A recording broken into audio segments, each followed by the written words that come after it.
সবাইকে good morning. শীতের সকালে বানিয়ে ফেললাম খিচুড়ি। প্রথমে ডালটাকে ভেজে নিলাম, তারপর আলু ফুলকপিটাকে সুন্দর করে ভেজে নিলাম।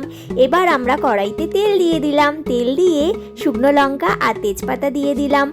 তার মধ্যে গরম মশলা দিয়ে দিয়েছি, এবার টমেটো, তার মধ্যে আদা দিয়ে দিলাম। আদাটাকে একটু নেড়ে ওর মধ্যে দিয়ে দিলাম চিনি, তারপরে দিলাম কাঁচা লঙ্কা। এবার ফুলকপি আলুটাকে দিয়ে দিলাম, তারপরে আমরা দেব ডাল আর চাল। এটা হলো গোবিন্দভোগ চাল। এর মধ্যে এটাকে নাড়বো, নেড়ে কাজু কিশমিশ দিয়ে দিলাম। কাজু কিশমিশ দেওয়ার পরে এটাকে এবার জল ঢেলে দেব। জলটা আমরা গরম করে নিলাম, নিয়ে তারপর ঢেলে দিলাম।